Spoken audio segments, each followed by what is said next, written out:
Yo guys, so I've decided I am vlogging the whole qualification process, and I literally just got an email from graduate recruitment outlining what the process is. So it's getting real. Oh my gosh. Okay, so I've actually just looked at the email properly. It doesn't actually say anything, but it's for us to have a call with graduate recruitment to discuss any questions we have, and then they're also going to set up individual calls with us as well to talk about our interests and stuff. And I have been throughout my whole process obviously talking to people, asking them how they decided what teams they wanted to qualify in and stuff like that. So I kind of have an idea of what factors I should be considering, but at this moment in time I still don't really know what I'm gonna say I want to do as my first choice and all that kind of stuff. So it's all a bit scary, but we can get through this. Okay, so today is the 1st of October. A couple of days ago though, I had a call with the graduate recruitment team. It was all of the trainees in the cohort. It wasn't a one-on-one call, but they spoke through the process and what it's all going to be like and stuff like that. So basically I think the process is going to kick off kind of around mid-November-ish. The way it works is that they need to obviously check what spaces are available in terms of positions and then get back to us, and then we put in our preferences and we have to hand in a CV. And then for some roles, I don't think for any of the roles that I would be applying for, but I think it's for the more contentious roles. But for some of those roles you have to also do an additional interview or written piece or something like that as well. But yeah, I don't know, just everything just feels a bit more real now. Next steps are that we're going to have a call put in the diary with our graduate recruitment person. So we're gonna have one-on-one calls with them to just talk to them about what it is that we are thinking of putting down and all that kind of stuff. And they've kind of said between now and when we hear from them again, we should start having chats with our previous supervisors and partners in the teams that we used to be in, to just kind of express our interest kind of thing. And I was thinking about that because I remember when I first joined the firm, big up to some of the amazing associates who really looked out for me, but there were loads of things that I kind of felt I just didn't know that everyone else already had a clue about. And it was little things like speaking to partners or speaking to your supervisor about where you might be interested in. And I was always very nervous about these things because I'm kind of just what do I do? Do I just go to someone and just be hi, I want a job? I know it sounds silly, but if you've never done anything like that before, it's kind of okay, what the hell do you actually do kind of thing. But I sat down with some of these people. This was way back when I was in my first seat. I've been asking about qualification and been asking okay, what's the process, what do I need to do kind of thing. And people were just yeah, when you have your mid and end of seat reviews, for example, so it's a little tip I'm giving you guys, when you're having your mid seat review and your end of seat review, if you already know yeah, you definitely kind of like this place. Sorry, there was something on my camera. But if you definitely know that you kind of like this place and it is somewhere that you would potentially want to come back to, then you can express it then. So usually at the end of the review, they'll maybe ask you if there's anything you want to say, or they'll ask you how you felt about the seat or something like that. That is them asking oh, is this somewhere that you would want to qualify into? So you can be oh yeah, I've really enjoyed it. This is somewhere I would be having as a qualification option or something like that. That's you kind of laying the groundwork, because obviously everyone knows you're probably going to be applying to more than one practice area. That's not unheard of. But also, if you don't tell people that you're interested in that seat, it you kind of want to be on the back of people's minds basically. So that would be the first good way I would say you can definitely do that. And then that way, when it comes down to qualification time and you're reaching out to people and you're saying, hey, I want to have a chat about qualification, or I want to have a chat about the practice area, it makes more sense because you already said, you already kind of like the seat. So that was just a little tidbit that someone gave to me, so I'm sharing it with all of you because it was really, really helpful for me, because I would never have known to have done that, because I just didn't know. But yeah, I'm gonna get to speaking to the relevant people. I'm gonna get to having the conversations and see where might be a potential option for me to qualify. But I just wanted to come and record this, even though it's a couple of days late. I said I'm still doing this vlog for this qualification, so let's get to this. Guys, qualification is getting real. I feel like every time I pick up this camera to talk to you about qualification in this vlog, it's just a reminder that it's getting real. So I'm just here minding my business, doing my work today, and one of my old supervisors, well, we talk, we catch up, on a regular basis anyway, but they were just oh yeah, I need to chat to you quickly about something. Are you free for 5 minutes? Obviously, the anxiety in me started panicking, because what do you mean you need to talk? Did I do something wrong? Did I mess up a deal? Are we getting sued? Am I getting fired? Don't ask me why my brain goes there, because it doesn't actually make logical sense, but my brain goes there, right? So I was just like, yeah, sure. Like, I was actually in a meeting, to be fair, when they messaged me. So I was just like, you know what, I should be free in the next 15 or so minutes. And I've got like an hour because I'm actually quite busy today, where I'll be free. But I'll, you know, jabby you, let you know when I'm free. If it works, give me a call. If not, I'll check the calendars for like a good time for us. Cool. So I messaged them, said I'm free. They were like, okay, they're gonna call me in a couple of minutes. Fine.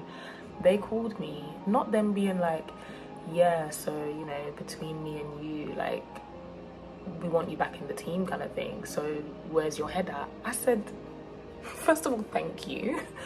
Secondly, I've not been thinking about, like, me and this like supervisor are actually really on good terms, so I can be honest with them. And I was just like, look, my head is not there yet. Like, I just haven't been thinking about qualification in the way that I need to be thinking about qualification.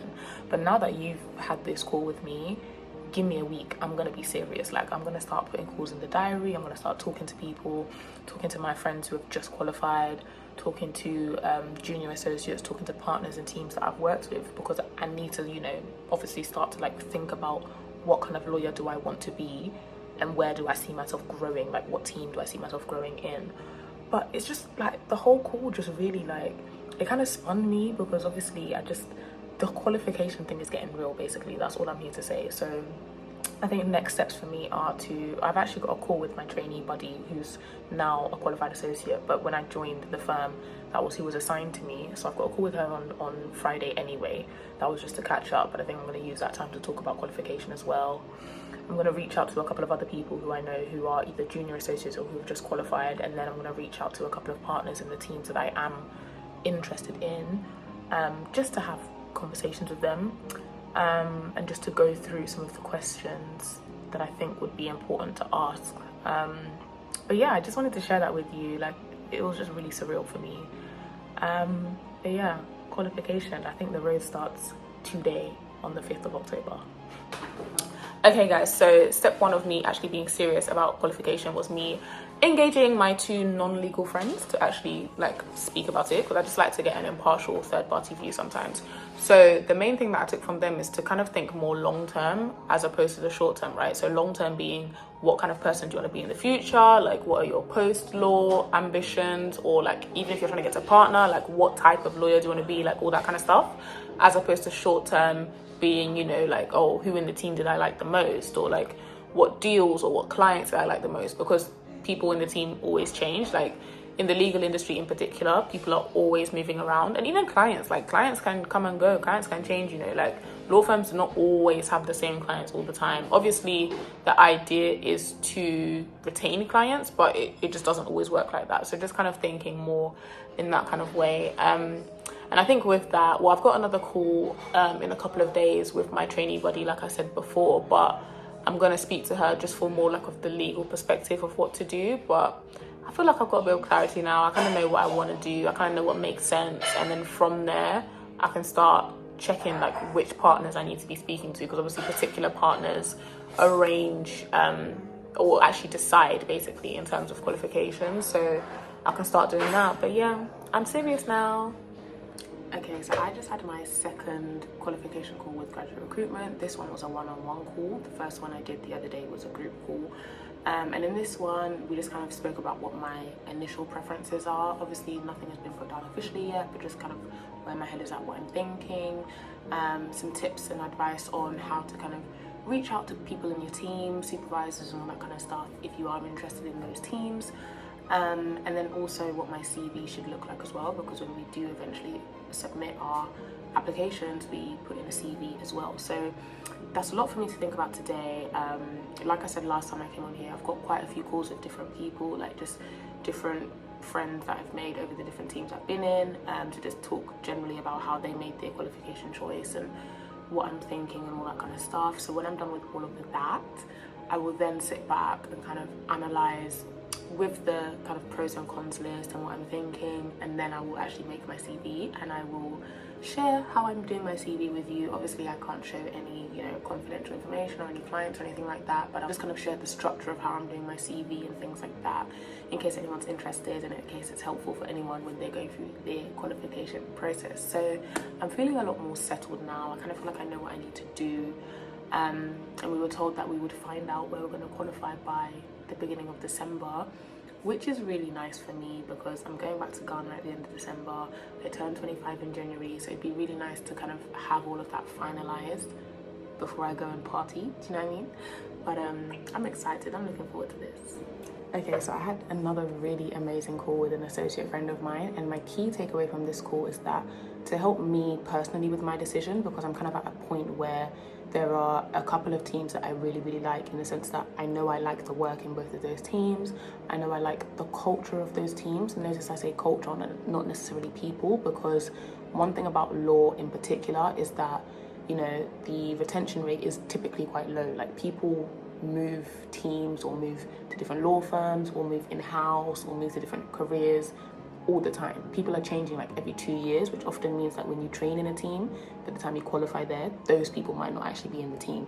But the culture, which tends to be top down, so like from the partners and stuff, that will typically remain the same, at least over a particular period of time. So I like the culture of a couple of different teams. I like where the teams seem to be going in terms of the future of their work, all that sort of stuff. But what I need to be thinking about to make my decision is, what do I want to do long term?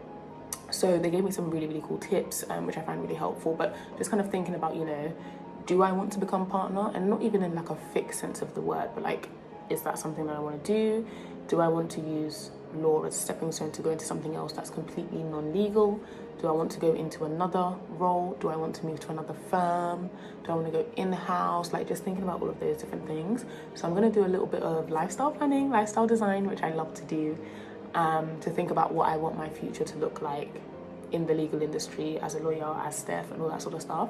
And obviously I'll vlog that lifestyle design. But yeah, I just want to say that I really enjoyed this call. I think it really opened my mind to what my possibilities could be. And the other key takeaway that I had, which I kind of knew but I didn't really deep, was that the person was just like, look, at the end of the day, you can qualify somewhere, decide that you don't like it, and either qualify somewhere else internally or move to another firm and do the other thing you wanted to do. Like, it's actually not the end of the world. And I was just like, you're right. I don't have to make this qualification process such a deep thing, because it's not you pick and this is a random team. I didn't even like do a training in this team. I didn't even train in this team, sorry. But let's say, I want to qualify into IP, and then I decide after 6 months I don't like IP, but I did a competition seat, so let me move into competition. Do you know what I mean? Like, I can definitely do that. So it's just kind of being reminded that the world is really my oyster. So yeah, really like today's conversation. Okay, yeah, so it's time for me to actually be serious. But I just had a chat with a trainee partner for one of the teams that I'm looking to qualify in, and I thought it would be a good time to vlog a little update about some of the questions that I tend to ask, and also just how I'm thinking about qualification. So there's kind of 6 things that I think about, and I've written them down on my phone so I don't forget. And I might actually record a separate YouTube video about this, I'm not sure. So maybe by the time this comes out, you would have seen like a fuller YouTube video. But anyway, 6 things that I'm thinking about are type of work and the variety of work, exit options, practice interest, lifestyle and hours, team and people, and career growth. And with exit options, so with this, I don't actually tend to ask like partners about exit options, mainly just because they're partners. So like, I feel like, you know, they haven't exited. But I ask junior associates or NQs, because they tend to be like really open and honest with you. They will tell you like, look, I'm looking to go into tech, or I want to go in-house, or I'm only here for 2 years, 3 years, whatever. So you get like an open and honest dialogue about which practice areas, if you are thinking about exiting, which I, to be honest, don't know yet, but if you are thinking about that, you get a really open and honest dialogue about which practice areas will open the most doors for you. And that can be really helpful. And in terms of team and people, so with this, like, one piece of advice that I was given right from the beginning, which I think has been really helpful, is don't pick your practice area based off of the people. However, what I would say is that the people, especially from the top down, so like the partnership level, senior associates, etc., they're the people who are likely to stay, first of all, and second of all, they make the culture, essentially. So it is really important to kind of like make sure that you get along with those people. Obviously, depending on the size of the team, you might not have actually spoken to everyone, and that's fine. Like, you don't need to have spoken to everyone in the world, but the people that you have worked with, like, do you have that kind of rapport with them, all that sorts of stuff? Does the team seem like the kind of place where it's easy for you to build that sort of rapport? That's something to just think about, which I think is quite important. And there are there's more than 4, but there's a few main questions that I've been asking to kind of get a bit more insight into these 6 areas. So again, I'm just going to read it from my phone. But First one is how you see the practice developing over the next 5 years. So this is a question I would probably ask to partners.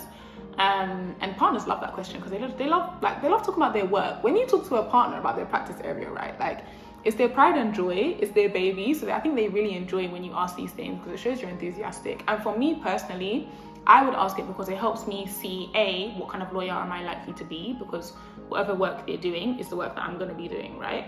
But also it just helps me know about like job security, longevity, all that sort of stuff. Like, what are you going to be doing? Do you get what I mean? So that's important. Next question is, which key clients are you looking to either strengthen relationships with or engage over the next year?